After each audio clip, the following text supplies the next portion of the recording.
हमने फायजा का कुछ पता ही नहीं किया, नहीं उससे कोई रब्ता किया। पता नहीं वो किस हाल में होगी। आप उसके घर फोन करके पता करें। पता नहीं वो फोन पे बात कर भी सकेगी या नहीं। मेरा ख्याल है 1-2 दिन के बाद उसके घर चक्कर लगाऊंगा, इस बहाने हिरा से भी मिल लूंगा। हाँ, हमारे साथ वो बहुत घुल मिल गई थी, उससे मिलने का तो मेरा भी बहुत दिल कर रहा है।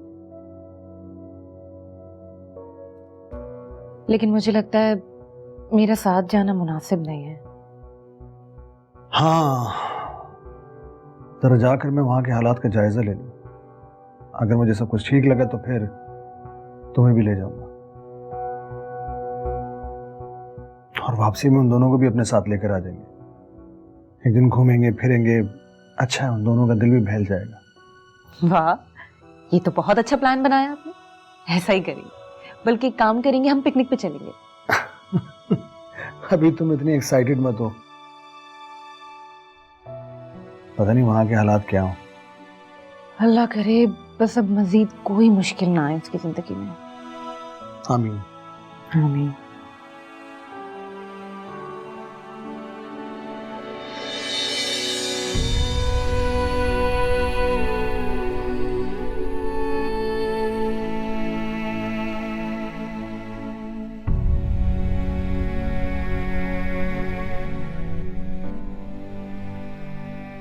क्या मतलब मुझे क्या है? मेरी जान है ये, इसको जरा सी भी तकलीफ हो मुझसे बर्दाश्त नहीं होगा। तो मेरी जिंदगी में आई तो मुझे पता चला मियाँ बीवी का रिश्ता कितना खूबसूरत है, और फिर ये नन्ही सी जान हमारी जिंदगी में।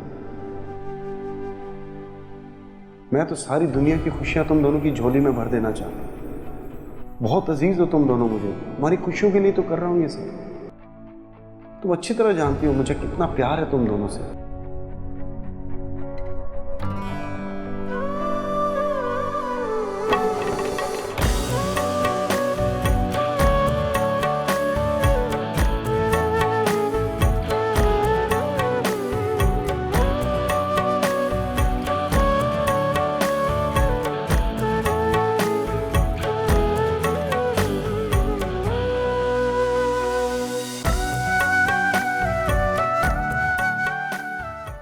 तो फिर क्या सोचा तुमने?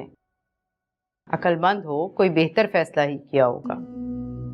और वैसे भी इंसान अपनी पिछली गलतियों से सीखता है, तो बेहतर फैसला तो होगा ही। बताओ फिर।